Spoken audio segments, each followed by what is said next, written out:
Hello दोस्तों, कैसे हैं आप लोग। आई होप कि आप लोग अच्छे होंगे। आपको मैं पहले ही बता दूं कि अगर आपको गुणनखंड ज्ञात करने के लिए नहीं आता है तो इस वीडियो को शुरू से लेकर लास्ट तक देखिए। आपको मैं 100% गारंटी के साथ बोल सकता हूं कि आपको गुणनखंड ज्ञात करने के लिए आ जाएगा। चाहे आप कक्षा 7 की हो, कक्षा 8, कक्षा 9, कक्षा 10th और कक्षा 11 12 के विद्यार्थी हो, आपको गुणनखंड सीखना बहुत ही ज़रूरी है। अगर नहीं आता है तो आप इस वीडियो को फुल शुरू से लेकर लास्ट तक ज़रूर देखें। आइए, सबसे पहले हमारे पास एक प्रश्न लिया गया है, हमने लिया है। इस वीडियो में हम केवल एक प्रश्न हल करेंगे और एक प्रश्न आपको हम देंगे जो आपको अपने से हल करके कमेंट में आंसर बताना है, ताकि मैं भी जान पाऊँ कि मैंने जो वीडियो में बताया है आपको वो आपको अच्छी तरह से समझ में आया या नहीं। तो सबसे पहले यहाँ पे देखिए दिया गया है 6x² - 3 और -7। इस तरह के प्रश्न में बहुत सारे विद्यार्थी घबरा जाते हैं कि हमने जितने भी गुणनखंड देखे हैं उसमें 6x² के बाद x वाला टर्म जो है पहले होता है, लेकिन यहाँ पे 3 वाला टर्म है। तो कुछ नहीं करना है, इसको सिंपल सा करना है, बराबर लिख के 6x² और इस 7 को यहाँ पे ला लेना है, तो 7x - 3 हो जाएगा। ठीक है, तो इस तरह से ये हो जाएगा और इसका आंसर अब हम यहाँ पे गुणनखंड ज्ञात करने वाले हैं। ठीक है, तो सबसे पहला स्टेप हमने क्या सिखाया था कि फर्स्ट वाले टर्म को लास्ट वाले टर्म से गुना करना है। तो 6 तिया कितना हो जाएगा, 18 हो जाएगा। ठीक है, अब इसका दो ऐसा गुणनखंड यानी कि गुणज निकालो जिसको जोड़ने या घटाने पर -7 आ जाए। ठीक है, तो 9 दूना 18 हम अगर करें तो यहाँ पे देखिए 2 में से अगर हम 9 को माइनस करेंगे तो कितना आ जाएगा, -7 आ जाएगा। ठीक है, कितना आएगा, -7 तो आ जाएगा यहाँ पे।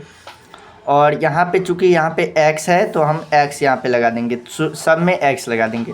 तो 2x - 9x बराबर -7x। ठीक है, यानी कि 7x के जगह पे हम इतना लिख सकते हैं। ठीक है, 3 टर्म को अब 4 टर्म में हम चेंज कर देंगे। तो सबसे पहले हम लिख लेते हैं यहाँ पे 6x² है तो 6x², फिर यहाँ पे प्लस 2x - 9x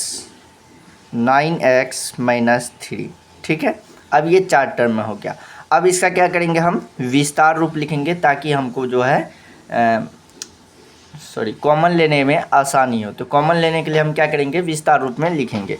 तो कॉमन लेने के लिए विस्तार, देखिए 6x को हम देखिए यहाँ पे x² का मतलब होता है x गुना x। ठीक है, और यहाँ पे 6x है तो 6 का मतलब 2 गुना 3 हो जाएगा, यानी कि 6x² को हम लिख सकते हैं x गुने 2 गुना 3। ठीक है, इस तरह से हम लिखेंगे विस्तार रूप। ठीक है, उसी तरह से 2x का 2 × x हो जाएगा। तो यहाँ पे देखिए 6x को क्या लिखेंगे, 2 गुनी 3 गुने x गुने x, ये हो गया 6x² का, प्लस 2x का हो जाएगा 2 गुनी x, फिर माइनस 9x का हो जाएगा 3 गुना x -3। ठीक है, आप चाहे तो यहाँ पे 1 भी लिख सकते हैं। ठीक है, और नहीं भी लिख सकते हैं।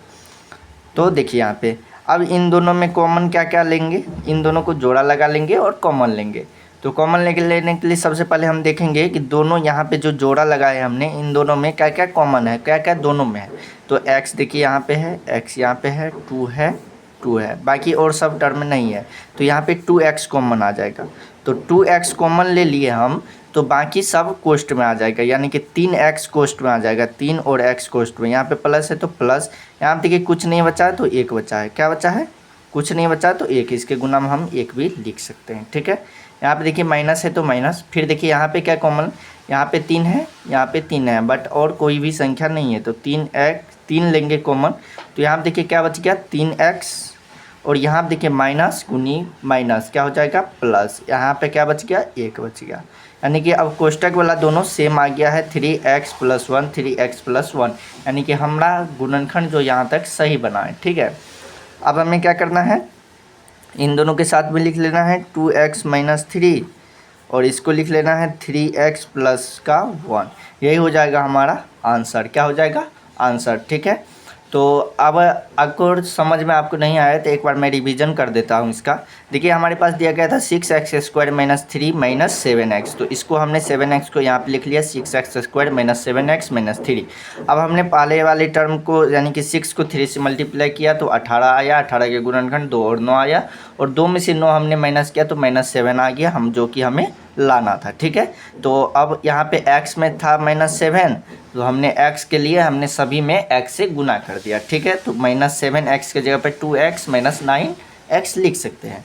तो यहाँ पे हमने लिख दिया 6x², उसी तरह से 2 -7 के जगह पे 2x और -9x और -3 पहले से है। अब इसका हमने विस्तार रूप लिया, 6 का 2 × 3 x² का x गुना x प्लस यहाँ पे 2x का 2 गुनी x माइनस है तो माइनस, और 9 का 3 गुना 3 x का x -3 गुना 1। ठीक है, ऐसा लिख सकते हैं। अब हमने कॉमन लिया 2, देखिए इसमें भी है, x इसमें है, 2 है, x है, तो 2x को हमने कॉमन ले लिया, बच गया 3 और x, तो 3x प्लस यहाँ पे बच गया 1, यहाँ पे गुना में 1 भी लिख सकते हैं हम, तो 1 हो गया। इसी तरह से माइनस का चिन्ह है तो माइनस, यहाँ पे कॉमन लेंगे तो 3 और 3 आ गया, तो 3 कॉमन लेंगे तो 3x यहाँ पे बच गया प्लस का 1। ठीक है, अब इन दोनों को एक साथ लिख लिया 2x - 3, और इनको एक साथ इन दोनों में से एक को लिख लिया 3x प्लस का 1। ठीक है, तो ये आ गया हमारा आंसर। आई होप कि आपको गुणनखंड सीख गए होंगे। ठीक है, अब मैं आपको एक क्वेश्चन देता हूँ जिसका आंसर आपको कमेंट में बताना है। 2x² plus x -6। ठीक है, इसका गुणनखंड ज्ञात करके आपको कमेंट में आंसर देना है। ठीक है, धन्यवाद, फिर मिलते हैं एक और न्यू वीडियो में।